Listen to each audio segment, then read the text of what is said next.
Eu quero ler Evangelho de Lucas, capítulo 4. Se você quiser ficar sentado, não há problema, já ficou em pé no louvor, mas tem irmãos que gostam de ler a Bíblia em pé, né? De 1 a 13, Lucas 4, de 1 a 13.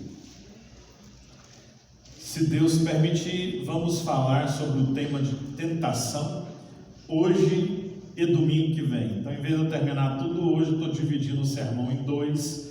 A gente termina domingo que vem à noite falar sobre esse tema, tá? Aos irmãos que vão ouvir pelo YouTube, que a bênção de Deus vos acompanhe e que seja um mover e uma palavra de Deus edificante na sua vida. Jesus, cheio do Espírito Santo, voltou do Jordão e foi guiado pelo mesmo Espírito no deserto. Durante 40 dias, sendo tentado pelo diabo, nada comeu naqueles dias, ao fim dos quais teve fome. Então o diabo disse a Jesus: se você é o Filho de Deus, mande que esta pedra se transforme em pão. Mas Jesus lhe respondeu: está escrito, o ser humano não viverá só de pão. Então o diabo o levou para um lugar mais alto e num instante lhe mostrou todos os reinos do mundo e disse: eu lhe darei todo este poder e glória desses reinos, porque isso me foi entregue e posso dar a quem eu quiser. Portanto, se você se prostrar e me adorar, tudo isso será seu. Mas Jesus respondeu: também está escrito, adore ao Senhor seu Deus e preste culto somente a Ele. Então o diabo levou Jesus a Jerusalém, colocou-o sobre o pináculo do templo e disse: se você é o Filho de Deus, jogue-se daqui, porque está escrito, aos teus anjos ele dará ordem a teu respeito para que o guardem, e eles o sustentarão nas suas mãos, para que você não tropece em alguma pedra. Jesus, porém, respondeu ao diabo: também está escrito, não ponha à prova o Senhor seu Deus. Tendo concluído todas as tentações, o diabo afastou-se de Jesus até momento oportuno. Pai, obrigado por tua palavra, obrigado pelo culto até agora, obrigado pela adoração com os cânticos, obrigado pelas orações, e que ao meditarmos na sua palavra, o Senhor abra o nosso entendimento para que ela ache lugar e que ela nos confronte com verdades da nossa alma, que ela nos transforme e que a tua palavra provoque em nós sede e fome do Senhor. Oramos em nome de Jesus. Amém. Você pode assentar, meu querido. Há vários textos na Bíblia que falam sobre tentação e sobre provação. Eu quis ler o texto de Jesus aqui, porque ele é o nosso modelo, e estarei citando alguns outros textos, e a gente vai até na metade, depois da outra metade a gente termina domingo que vem, se Deus quiser, Bom, é lógico que nós precisamos de entender que quem nos leva para o deserto para sermos provados é o Espírito de Deus, não é o diabo quem nos leva para ser provados. O texto é bem claro quando diz que Jesus foi levado pelo Espírito Santo ao deserto.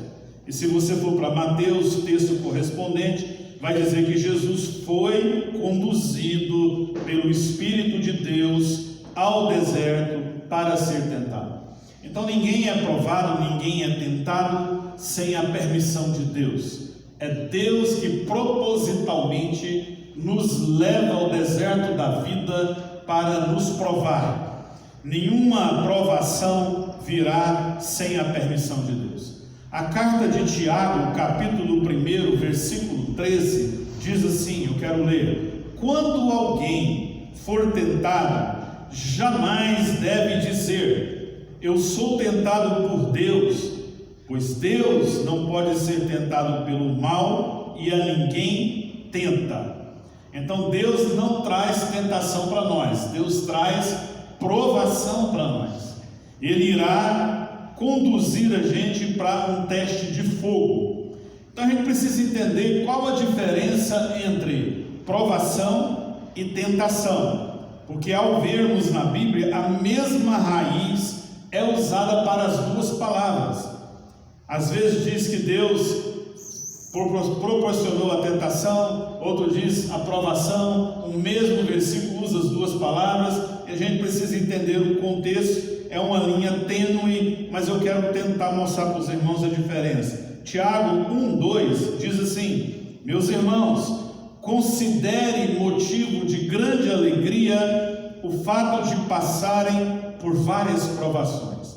A palavra usada aqui no capítulo 1 de Tiago indica a sua raiz, que alguém será tentado ou provado por circunstâncias exteriores.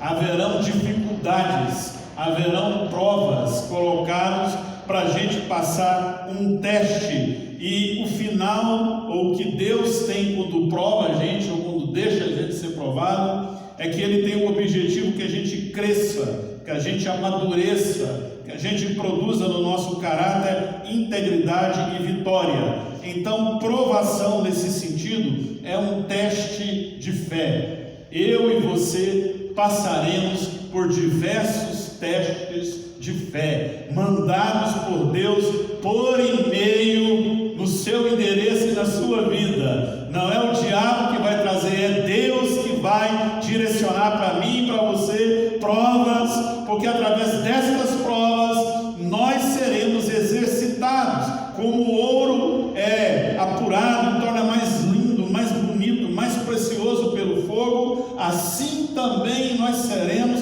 provados. Então a provação significa uma situação que vai gerar escolhas. Várias escolhas nós vamos poder ter, mas Deus está de olho no resultado. Deus jamais vai nos provar para jogar a gente na lona, derrotar e pôr o pé no nosso nariz e dizer: você perdeu. A ideia de Deus não é essa.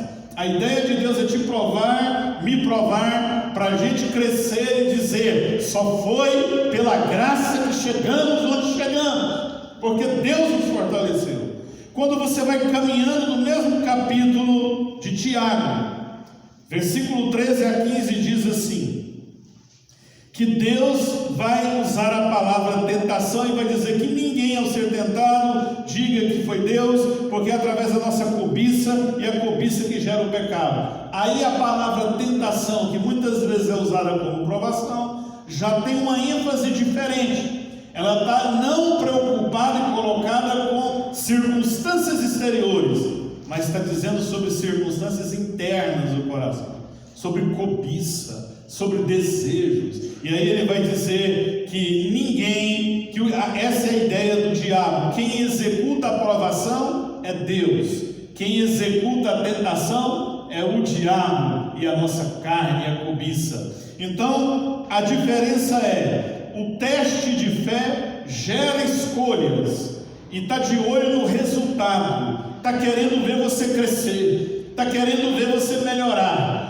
A tentação é executada pelo diabo, e ele está querendo te sucumbir, ele está querendo te derrotar, ele está querendo passar rasteira. Então o diabo usa para cada momento que Deus manda para nós, para transformar a provação de Deus em uma tentação para eliminar e matar a gente espiritualmente em qualquer área.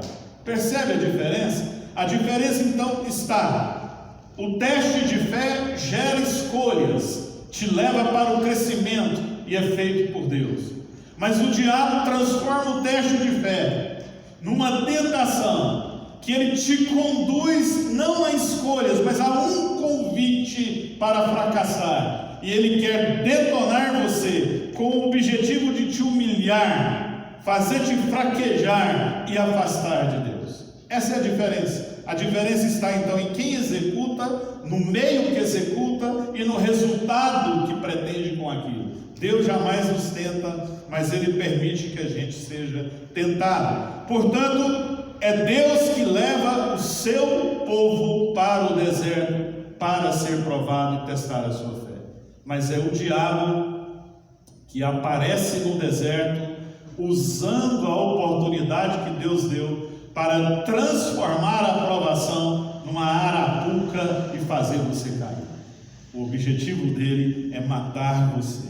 Então, quando Jesus, em Mateus 6,13, diz: não nos deixe cair em tentação, ou não nos conduza à tentação, a ideia não é que Jesus está orando assim: ah, Deus, se for da sua vontade, livra-me de todo tipo de tentação na terra. Jesus não está orando por isso, porque é impossível viver na terra sem nenhum tipo de tentação.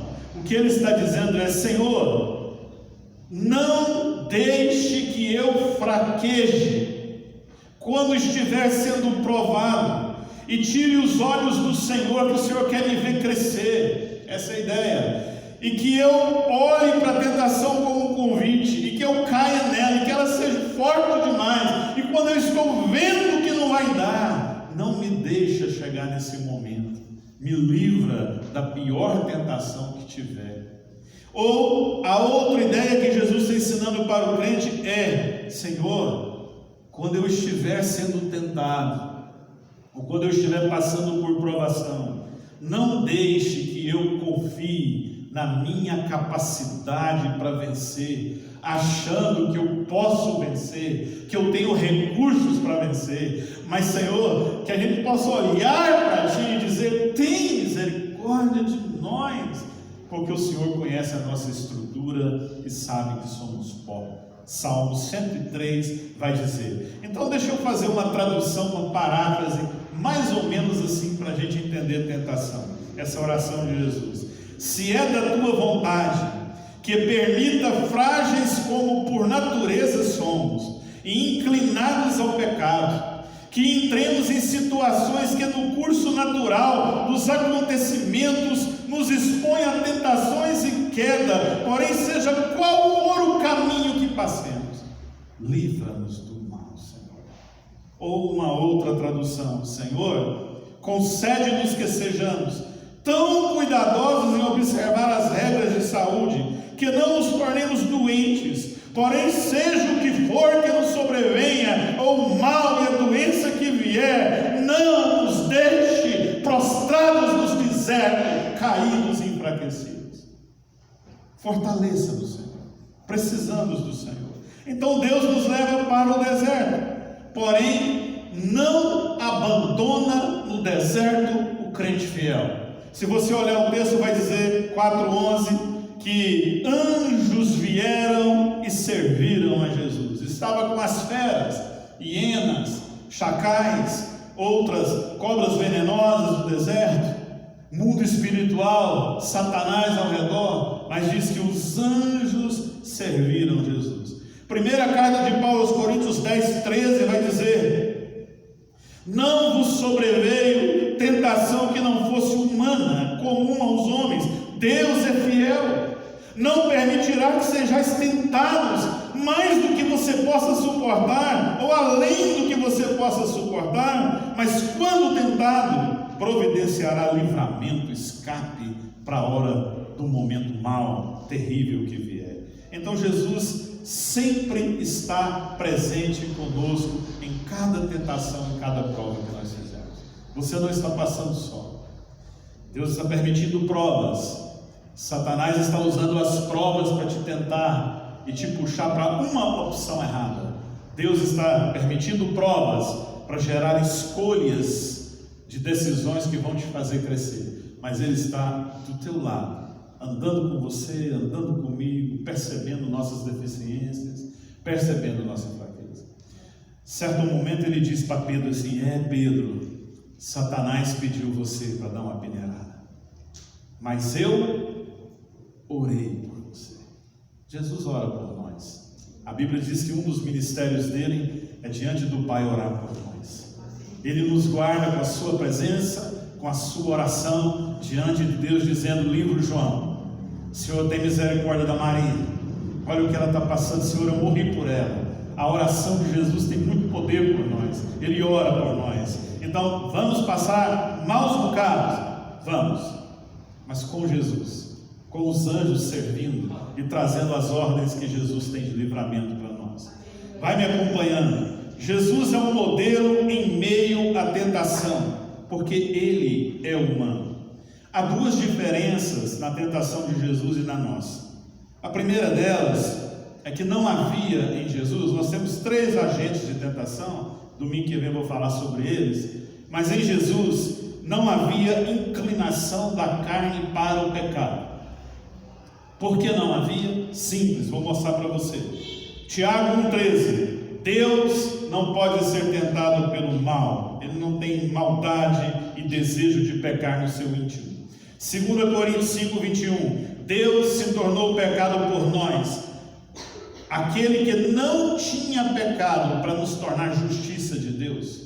Hebreus 7,26: Ele é um sumo sacerdote que a gente precisava, santo, inculpável, puro, separado dos pecadores, exaltado acima dos céus. 1 Pedro 2,22: Ele não cometeu pecado algum, nenhum engano foi encontrado em sua boca. 1 João 3,5: Sabei também que Ele se manifestou para tirar os pecados, e nele não existe pecado. Hebreus 2,18: Porque em vista do que Ele mesmo sofreu, quando tentado, Ele é capaz de socorrer aqueles que também são tentados. Hebreus 4,15: Pois aqueles não temos um sumo sacerdote que não possa se compadecer das nossas fraquezas, mas Ele, como nós, passou por todo tipo de tentação, mas sem pecado. Então a diferença é que Jesus não tinha dentro dele a fraqueza, a inclinação para cair em pecado. Toda armadilha de fora não podia se coadunar e casar com a armadilha de dentro. Nós temos dentro de nós a carne que luta, a tendência que qualquer cilada fora acha um imã dentro de nós. Jesus não tinha isso. Aí você pode dizer, mas então por que ele foi tentado? Aí é a segunda diferença. Quero fazer uma pergunta para você pensar. Existe aqui hoje no nosso meio alguma mulher e um homem de Deus que está aqui, que consegue passar por todas as provas físicas que Jesus passou? Tem algum humano que é possível suportar tudo o que ele passou? Então, embora ele não tinha a fraqueza que nós temos interna, ele era Deus e não podia cair, ele experimentou todo o terror e tipo de tentação, porque o pecado de toda a humanidade, passado, presente e futuro, estavam sobre ele, na cruz do Calvário ali, e ele aguentou tudo, mas tudo, e jamais nós conseguiríamos experimentar um dedinho de tudo que Jesus passou. Toda a prova dele foi real. Embora humano, sendo Deus, não tinha inclinação ao pecado, mas vivenciou lutas que os seres humanos não conseguem vivenciar. Lutas terríveis. E ele estava lá. Ok, então ele é o nosso modelo. Então deixe-me falar algumas verdades sobre tentação, para a gente caminhar aqui e fazer as aplicações. Primeiro, toda tentação é real. Não é um teste de fé, gente. Só um teste de fé, ou o diabo está aproveitando um teste de fé. A gente lê a tentação na Bíblia, parece que a gente está lendo um livro que está longe da gente. O Brasil não sabe o que é perseguição da igreja cristã. Quando a gente lê livro de Atos e vê o povo morrendo, sendo expulso, sendo preso, quando a gente tem notícias de missionários em outros países que o evangelho não pode ser pregado, que pastores estão sendo enforcados, nós não sabemos o que é isso ainda, gente. Nós não temos noção do que é ser perseguido por amor a Jesus. O mínimo que a gente é perseguido, a gente está dizendo, eu devo ter feito alguma coisa, né? Para aguentar a cruz que eu estou levando. A gente não sabe o que é isso. Então, quando a gente pensa em perseguição, a nossa mentalidade é muito fraca. Ela percebe de uma coisa que a gente não vive. A gente tem que ler a Bíblia tentando entrar nos textos da Bíblia. Toda tentação é real, gente. Toda tentação, ela é cansativa, ela é amarga, ela nos enfraquece. Percebe que o diabo tentou Jesus quando? Quando ele estava cansado, durante 40 dias, tentando. Jesus estava com fome, fragilizado na carne, e ele demonstrou toda a fraqueza em carne como os seres humanos têm, no sentido de fome, no sentido de sede, no sentido de cansaço. Quando a gente cansa um pouquinho, a gente vai orar e sente que a nossa oração não passa do teto. A gente quer jejuar, a gente não dá conta nem de jejuar.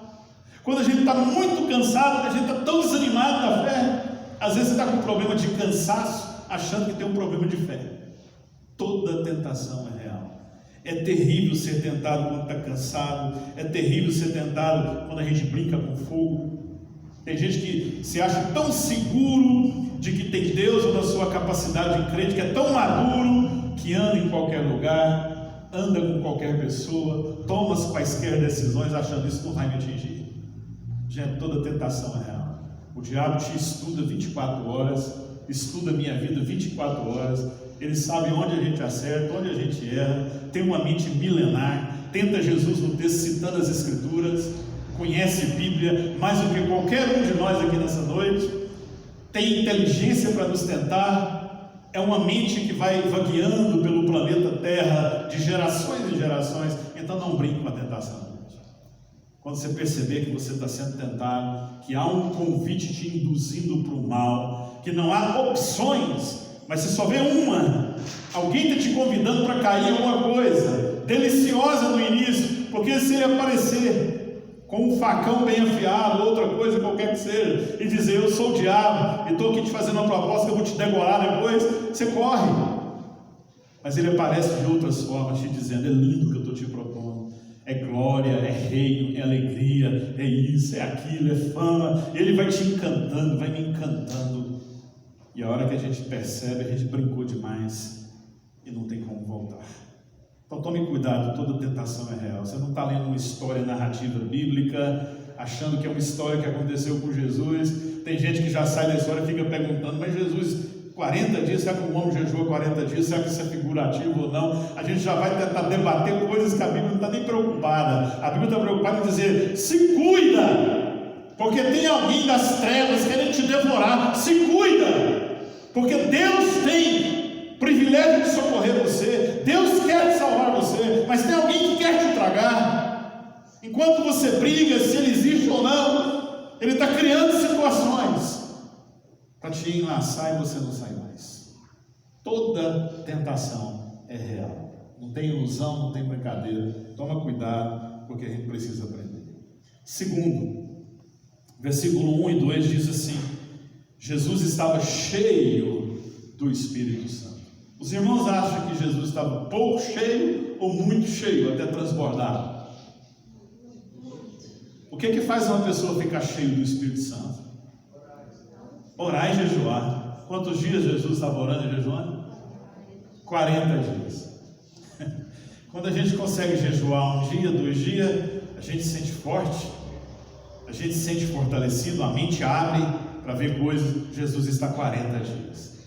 Ele está cheio do Espírito Santo, cheio de manifestação do Espírito Santo. Ele tem caráter de Deus na vida dele. Deus está encarnado em Jesus de Nazaré. Ele tem muito Deus. Ok. A proximidade de Deus não me isenta de uma tentação, gente. Se Jesus tinha muito Deus, ele era Deus, e estava muito próximo de Deus, e foi tentado violentamente, não se iluda achando assim: eu vou para a igreja, eu vou orar, vou jejuar, eu estou bem com Deus, o mundo está fritando aí ao redor, mas eu estou tranquilo porque Deus me protege. Meu irmão, o diabo gosta de gente que está orando muito. Quanto mais você está orando e buscando a Deus, aí vai fazer diferença e vai chegar. Aqueles que nem temperam, nem iluminam, nem provocam reações no mundo espiritual, e nem perde tempo com isso.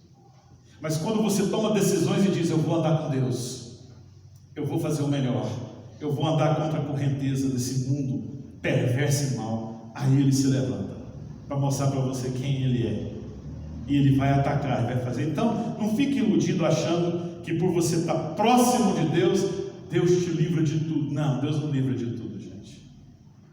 Tem muita coisa que a gente vai passar: depressão, angústia, falta de dinheiro, perca na família, morrer aos poucos com uma doença incurável. Nós somos sujeitos a qualquer coisa mortal desse mundo. Mas mais próximo a Deus, mais possibilidades de ser atacado eu sou. Aí você vai dizer: mas então não vou me aproximar tanto de Deus, que adianta pagar o preço se eu vou ser mais atacado? Aí eu tenho uma notícia péssima para você: primeiro golpe desse você já caiu na onda, porque uma pessoa longe de Deus, sem comunhão com Deus e amizade com Deus, não aguenta mais nada. não sabe de nada, não tem visão nenhuma espiritual. Então eu preciso de me aproximar de Deus. Eu conheço pessoas que andaram perto de Deus e caíram, Adão e Eva. E Adão e Eva foi tentado no jardim, com comida à vontade, e caiu. Jesus foi tentado no deserto, sem nada para proteger, né? Mas eles caíram. Eu conheço pessoas que estavam bem próximas de Deus e terminaram a vida de um fim trágico, como Judas. Judas andou mais perto de Jesus que qualquer um aqui nessa noite. Foi tesoureiro de Jesus. Talvez Jesus já chegou para ele muitas vezes conversando, não precisando decidir para resolver aquilo. E ele, não, nós temos, mestre, o dinheiro está aqui. Amigão de Jesus. Mas um traíra encarnado, né? Na sua doença de libertação política. Nós temos gente que andou perto de Jesus e venceu. Estevão, Jeremias, Daniel, tantos outros. Então, o fato de você estar próximo de Deus não significa que você não vai ser tentado, não significa que você vai ter uma prova difícil demais na conta. Você já ouviu aquela expressão assim? Quando a gente se converte, parece que tudo piora. Quem já passou por isso? Levanta a mão, amigo. Tem alguém que piorou depois que se converteu? Mas a gente ouve tantas mensagens dizendo assim: vem para Jesus que tudo melhora. Verdade? Tudo melhora? Melhora a perspectiva da fé, melhora a saúde emocional, melhora o fim das coisas, que a gente vai para o céu. Mas eu não posso dizer para as pessoas: vem para Jesus que seus problemas serão resolvidos. Isso é uma mentira, gente. Venha para Deus, que Deus vai te conduzir no meio dessa vida, seja no deserto, seja no monte, seja no vale. Ele vai te levar até a casa do Pai em segurança, depois de passar por tudo, mas Ele vai te levar, Ele vai me levar. Então, não se iluda achando que jejum, oração e frequentar a igreja direto vai te livrar dos ataques que estão por aí. Não, você vai ser mais atacado, mas você precisa disso. Terceiro, a vitória sobre uma tentação não me livra de outra tentação. Você venceu um round, não descuida achando que já ganhou a luta, não. A gente tem uma mania de celebrar as vitórias, e eu gosto de celebrar, que é bom demais, né? Mas enquanto a gente está celebrando, Satanás já está vendo a próxima queda para te pegar, na próxima esquina. A carne já está te seduzindo.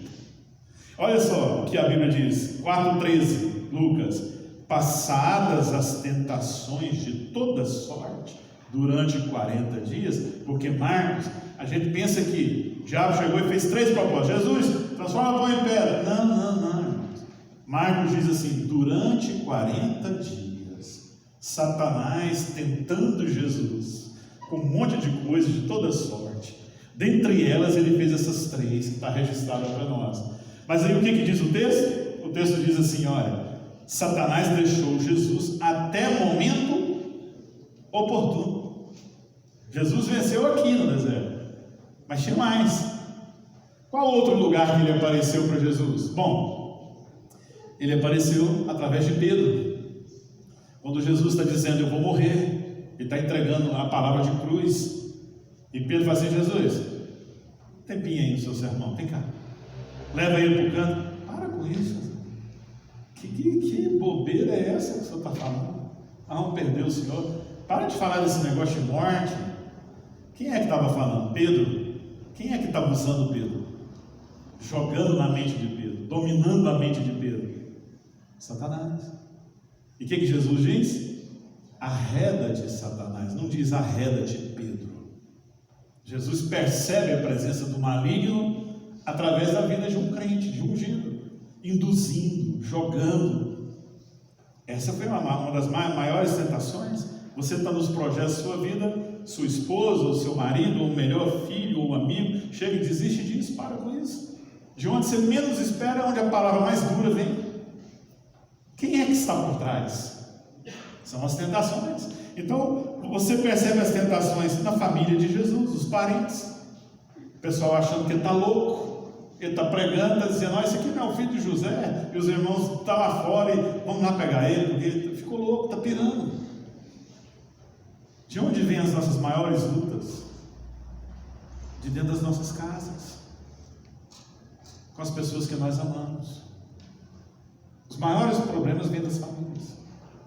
Talvez você serve a Deus, e o maior incentivo de servir a Deus não vem da sua casa, Pelo contrário. Outra vez, então, no Getsemane, Jesus está ali com os amigos. Olha, você está passando o maior sofrimento, você está passando a maior necessidade, aí seu amigo não dá a mínima para você. Você já passou por isso alguma vez? Está passando um problemão no seu casamento? Está passando um problemão nisso aqui com a educação de filhos? Está passando um problemão de doença? E aonde você esperava socorro, ninguém te dá a mínima. Jesus está dizendo aqui: gente, ora comigo, não estou aguentando. Ele está suando sangue. Ele está no Getsemane suando sangue, de tanta angústia. E ele chega 3 vezes, o que os discípulos estão fazendo? Dormindo. Ele fala: mas nem uma hora vocês podem vigiar comigo. São tentações. E você vai olhar em toda a Bíblia e você vai ver que várias tentações aconteciam. Então, tome cuidado. Venceu uma hoje, amém, glória a Deus, celebre, mas já fica assim, olho atento. Cadê Jesus? Qual a próxima?